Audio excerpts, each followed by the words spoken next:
Welcome, everybody, to another edition of the Walkway to Fight Club. I am Steven Milhausen, and it's been a weird 5 days, but I want to appreciate everyone for who watched the Elimination Chamber reaction show on Twitter, Instagram Live, and YouTube. I didn't know the kind of audience I would expect. It's kind of more of, to me, it was more of a trial run. So I was really glad to do it. Really glad to get some kinks out. I'm still getting the kinks out, and it's going to take me a bit to kind of get back in the podcasting routine. This is what I love to do. And this is what I wish I hadn't stopped doing, but was kind of forced in that way. But we're pre-recording this. This will be up a little bit on YouTube. So if you're watching on YouTube, make sure you subscribe to the channel. Also, this will be available on Twitter. This will also be available on Instagram. I'm gonna cut up some clips, put them up on various social media platforms as well. If you're not following on Twitter, at @SMuehlhausenJR. Also, if we're on, same thing with my Instagram and same thing with my TikTok. It's SMUEHLHAUSENJR. Been trying to balance out how I really want to do this. Do I want to do it every Raw, SmackDown, da da da da? And my answer to that is no. And this is why. That space is very diluted. There's already a lot of very established platforms out there in that space. The Fightfuls, the Wrestling Observers, Wrestle Purists, guys like cats like that, Body Slam, Wrestling Inc. Not really. I don't want to waste time. It's not a waste of time because those do very well for those particular sites. But I will do them for special moments during those shows, like take Sting's retirement show, Final Dynamite, which will be tonight, Wednesday night. Whenever you watch this, it'll be Wednesday. Probably do a little bit I'll do a pod tomorrow morning, but beyond that, it's just really gonna be like SmackDown. We'll do something. I'll do something Friday after The Rock will be on SmackDown. We'll talk about it, see what The Rock's got to say. We'll kind of break that down, and then but it's gonna be moments like that. Not like I'm not gonna sit here and take an hour and a half and go through breakdowns. We're gonna do those. I'm gonna take special moments of where we're watching back pay-per-views. Did a couple of those back in the day, and those did well. So I think I'm going to go back to doing those as well. Do watch-alongs because those were fun. I think we're going to do, and that's going to be for UFC, and it's also going to be for boxing, and it will be for pro wrestling. I will do one Sunday for Revolution. I think that'll be very fun. I'm going to have a ton of fun. I'm working on a guest. I have a guest on with me because I think having people along with you for the ride, you can tell stories, talk about what's going on in wrestling. He kind of really just BS and you can have a ton of fun. So that is the working plan now for Sunday. So we're going to have some fun here because to me, this is what it's all about at the end of the day. I'm going to go for the pay-per-views. We'll watch stuff from like watch-alongs. We'll do stuff from like 25, 30 years ago. Like you look at this month, you got the key ones, WrestleMania 10. Bret and Owen. I think that's a very special moment in time. You had the title change. Yeah, two WWE title matches. Bret Hart walks out of Madison Square Garden with the WWE title, beating Yokozuna. Owen walks out of the, which I always love they do at the Garden. They walk out with those double doors. They walk out, and I thought that was a really cool moment. So we'll do stuff like that. You got the 99 uncensored. Even though WCW was still in a really decent spot, a very surprisingly successful Super Brawl with Hulk Hogan and Ric Flair, they went back to it because of that crappy finish. They're like, crap, people want Flair with the belt. Let's do steel cage, barbed wire at the top, which for the time was creative. But if you really thought Hulk Hogan and Ric Flair were going to battle it out on the top of the cage and bleed to death, you had another thing coming to you. And then what plagued WCW was uncreative finishes. So stuff like that, WrestleMania. I think we're at WrestleMania. Oh God, what was it? 15. It was a very interesting WrestleMania. So I think a couple watch-alongs with those, the anniversaries of those shows at that time, those were fun to do then, and I think those are going to be fun to do now. So I'm going to kind of really block out some time and take a look back on the old Peacock, and we will do that. And I'll give a shout out to Peacock. But and then interviews. I got a couple interviews I had in the can when I was at the Zone, and so very interesting interviews, and I'm gonna run them this weekend, next week. An interview I did with Tyrus, which is still very evergreen, and one with Simon Gotch from TNA Wrestling. So I'm gonna run those. I'm gonna let the respective parties know, hey, this is what's going on. I got laid off. I'm running them here. And also, what I'm gonna do is do blocks of airing old interviews. Some of them are video, some of them are not video. We're gonna just kind of sprinkle them out, one a week, keep everything active. Y'all even cut them up, get some good stuff, and then I'll put like the best thing up on social. You can watch the interviews because I talk to everybody, and that's not going to change. I've already had a lot of people reach out, and it means a lot. It's been a wild 5 days. I haven't known what to expect, but a lot of love, some offers already, which always makes me feel good. People looking for me to say something bad on DAZN, it's not going to happen. I was grateful for the opportunity.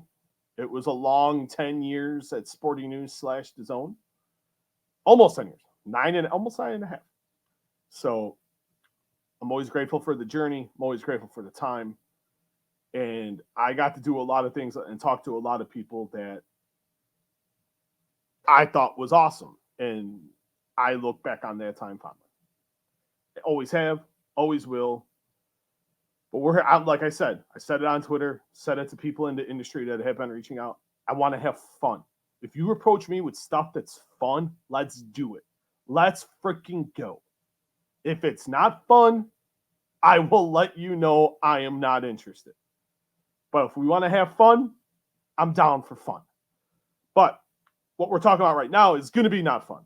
As it was reported this morning that pro wrestling legend, I know I put WWE because that's what he's most synonymous for, Virgil, passes away. The age, I looked at Wikipedia. Wikipedia says 61. I looked at Post Wrestling, a great obituary by John Pollock, by the way. So make sure you guys go check that out. And someone else said he was born in, and I want to make sure I get this date right. A friend of his roommate, Sean Renari, said his birthday was April 7th, 1951. So he was either 61 or 72. Don't really know. So I don't want to speculate on an age, but he did have multiple health issues in the recent months, and he is survived by Donald and Antoinette Jones. He was born in Wilkinsburg, Pennsylvania. He was one of 4 children. His close friend and independent referee Mark Charles III posted this on Wednesday morning, and it states, "My dear friends, it is with great sorrow that I bring the news from the Jones family of the passing of our beloved Michael Jones, whom we know and loved as Virgil, Vincent, Soul Trade Jones, and more. Virgil passed away peacefully at the hospital this morning, and I ask that you pray for him and for his family." The wrestling community has really come out in full force. WWE has posted a graphic on social media. TNA has done the same. I haven't seen if AEW has. I hadn't looked as of right before I hit the record button. Some different people in the business that I've seen: Matt Hardy, Jake the Snake Roberts. I really haven't seen much else yet. I really haven't scrolled, but those were a couple that I just retweeted from my Twitter. I'm not calling it X. Sorry, not happening anytime soon. But we all remember him as Virgil. He came in to the WWF. He came in from Memphis, came in from the AWA. He came in with being Ted DiBiase's. At the time, it's hard to say. Do you want to call it servant? Do you want to call it butler? I call it as his bodyguard. That's what I call it as. He would always massage his feet, clean his boots, whatever DiBiase really needed. That was basically what Virgil did. Today, that gimmick doesn't fly. In the late 80s, that gimmick definitely worked. But for all the baby faces, Hogan, Savage, Warrior, Andre the Giant, all the top feuds, he was involved with DiBiase, including the big title change when Hogan lost to Andre in Indianapolis in the main event from Indianapolis in February of '88. Big part of the WrestleMania 4 main event when it seemed like DiBiase was being groomed for the title. WWE switched course, went with Randy Savage, and Savage and DiBiase had a long and very profitable house show run during the year of 1988. But then the split did happen. They broke apart in 91. Virgil ended up teaming with all people. Roddy Piper, which I thought was pretty cool. WrestleMania 7, by far the big moment for Virgil. Won by countout against DiBiase for the $1 million title. He did win that title, and I was rewatching that video earlier. It was from SummerSlam 91 at MSG with Virgil winning the title. And I forget what Twitter account it was. I think it was the history of WWF. Roddy Piper just carried that part of the match, that match in particular. Just the genuine excitement that he had and admiration he had for Virgil, and the crowd popped. Crowd was huge. They were definitely behind the gimmick in NYC. He did lose the title to DiBiase in November of 91 on the Survivor Series Showdown special in New York. Then just kind of really after that, really just toiled. Mid-card mediocrity. Was in an 8-man tag at WrestleMania 8.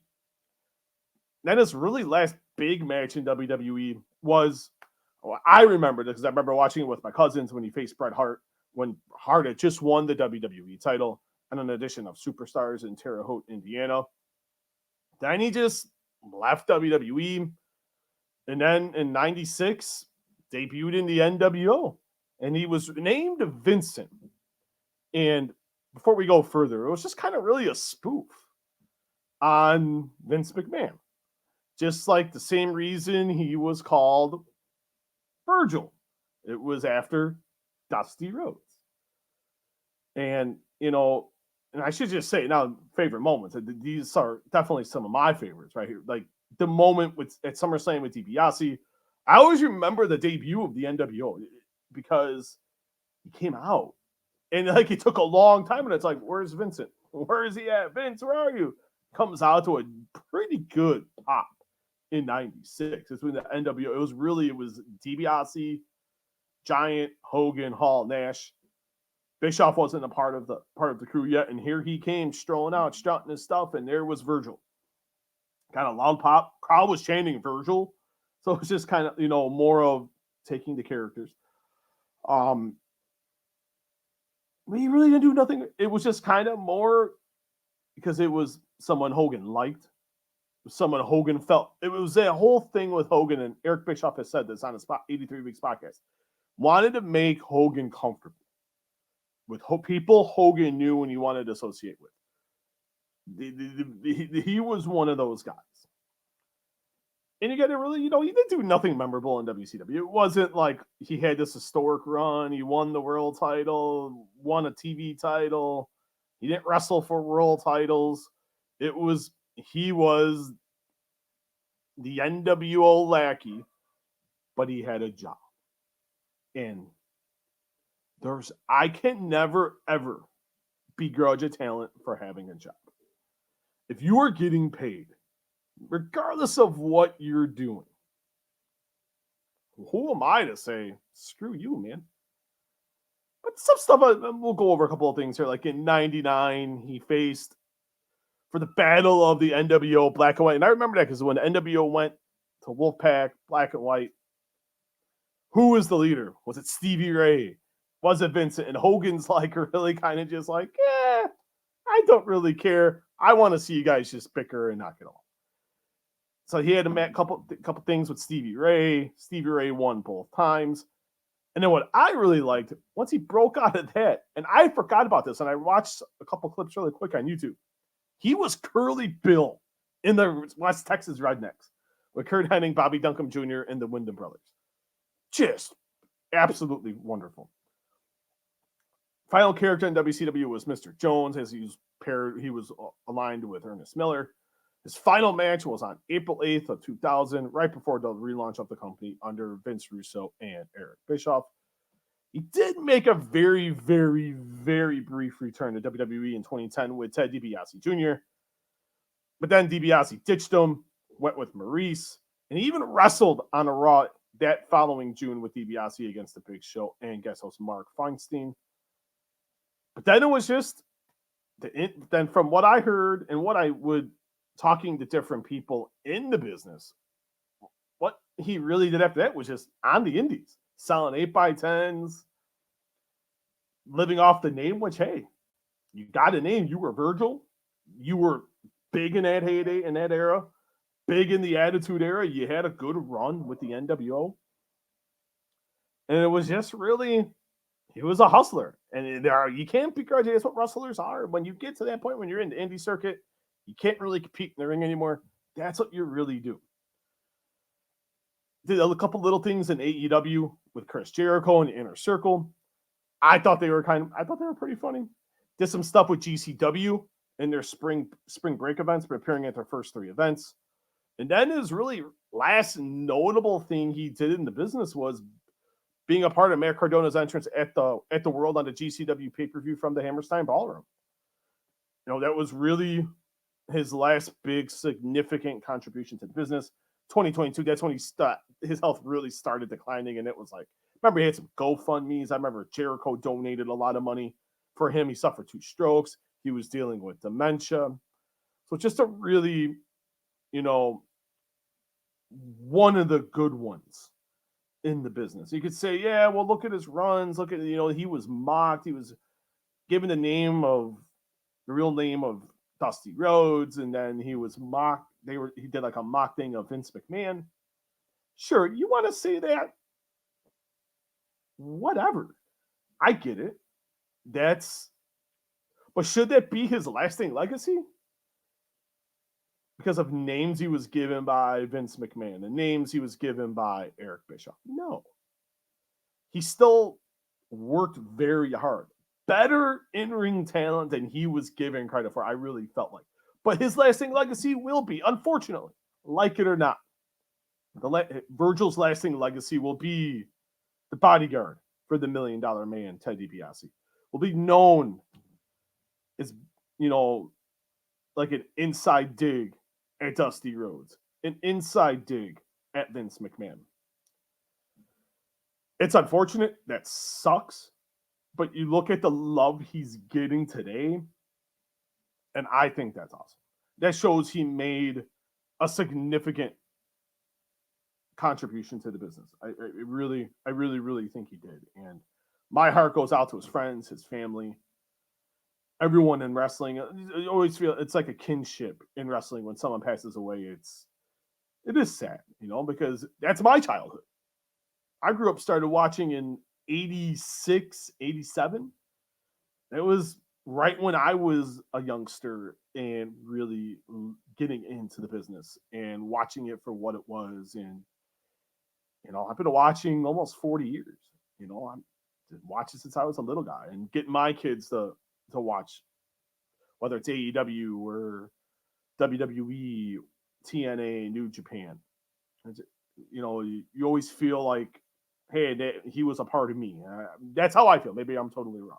But that is definitely it for today. I want to thank you guys so much. It is greatly appreciated. Don't forget, subscribe to the Walk Away to Fight Club on YouTube here. Just hit that subscribe button. Leave a question or comment. And please, please, please leave a thumbs up. Is that how the video gets noticed more? Leave comments, questions. I will answer them all for YouTube, on Twitter, Instagram, TikTok. At S. Mielhausen Jr. Yes, I will have a graphic They will say that right there. I promise. I'm going to have someone make a couple little graphics for me. But at S Muehlhausen Jr. That's SMUEHLHAUSENJR. I'm going to do a short video. I'll have another video for you guys tomorrow morning. Is it will be talking about the final AEW Dynamite for Sting. Is his final match is coming up at Revolution this Sunday. Is him and Darby Allin defend the AEW World Tag Team titles against Matthew and Nicholas Jackson, the Young Bucks. Read the Young Bucks article today, by the way, by my man Justin Barrasso from Sports Illustrated. Really, really, really, really good stuff with that. I'll also have tomorrow, I'm going to be on the call with Tony Khan, as he'll be talking about Revolution. Hopefully I get a question. Now that I'm not with a big outlet, I don't know what they're going to do, but I'm Steven frickin' Muehlhausen. So we will definitely see what happens with that, as I'm looking forward to being on the call tomorrow. But thank you so much. It means a lot. Thank you for watching. Thank you for listening. Don't forget, this is also going to be on audio. I'm going to have this up on audio as well. Just type in Walkway to Fight Club. Download, rate, review, subscribe to the podcast. We're on iTunes, Spotify, Google Play, all your favorite podcasting platforms. Thank you so much. This is Steven Muehlhausen, and I will talk to you guys later.